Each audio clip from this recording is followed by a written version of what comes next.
G'day YouTube. So in Australia, it's not uncommon to go down the freeway and see cars pulled over on the side of the road in the middle of summer, and it's always overheating. But yeah, it's a good idea to change your coolant out before the hot weather hits, and sort of prevent what could be a issue on the side of the road. I'm changing the coolant out on this Range Rover Sport. It's just a simple coolant change, and probably run you a few $100 if you went to JLR. So yeah, we're going to do it at home for about $50. So under the front of the car, you start by taking this plastic panel off, and there's just 4 of these self-retaining clips. Little flathead screwdriver or anything really will undo them, and they're captive, which is handy. You have to stick a flathead screwdriver straight up. It's only about 2 or 3 inches up, and you'll see this little nut here. It's just a little hex. Just use your same flathead screwdriver and just stick it straight up here, and undo that one. It's a bit hard to see, especially now that it's dripping, but the actual spot for it is right there where it's dripping out of. So that's where it goes anyway.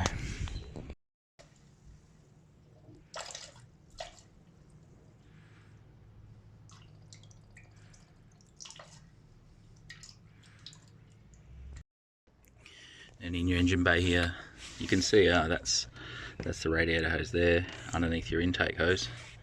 There's a little bleeder valve here. If you just crack that, you can hear the air escaping. I just crack it and then start pouring your water in. So yeah, if you're wondering how much it holds, about that much. If you look it up in the manuals, it says between 9 and 11 litres, which is pretty generic. But anyway, what we're going to do is start the car, put the heater on maximum, leave that little tap cracked at the top there.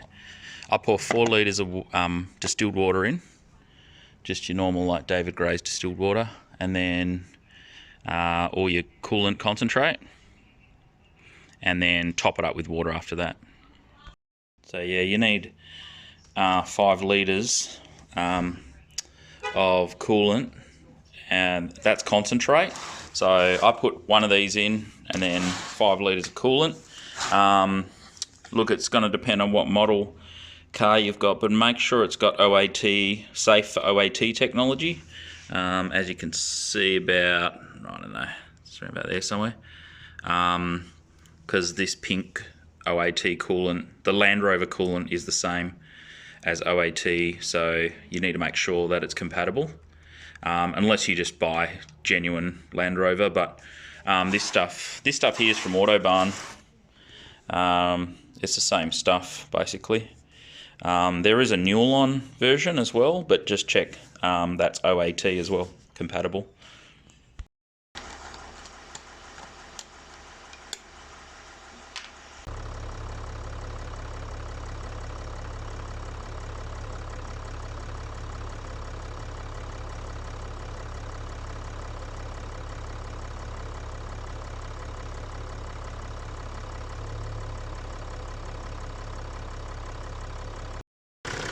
So just a bottle of cold water. I've just got in a different bottle, but because you had that cracked, it would have leaked a little bit. Sometimes it leaks down onto your belts, so just give that a nice little clean,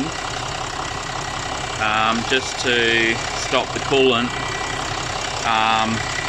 because if the coolant gets on the belt, you're going to get belt squeak. You're going to get like a squeak on your belt, so just tidy it up a little bit. Just grab this as well, give it a bit of a pump. You'll see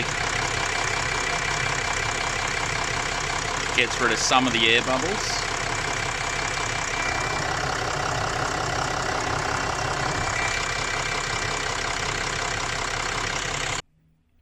So that's about it. Just squeeze that pipe, get rid of the air bubbles, put your radiator cap back on, take it for a little test drive. Try and do like a decent drive to get it warmed up, and then When you come home, just let the whole system cool down so it's cold, and then just check your coolant level. Chances are it would have dropped because it would have filled up the heater and any other space in the system where there was air.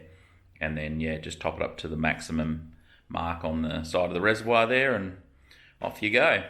That's how you do it for $50. You're looking at about $5 for the water and $40 for the coolant for 5 litres of concentrate. And yeah, heaps cheaper than going to Land Rover, and that'll provide a little bit of assurance if you're travelling in summer, and hopefully you're not on the side of the road because of lack of cooling system maintenance. Anyway, thanks for watching. Please subscribe if you haven't.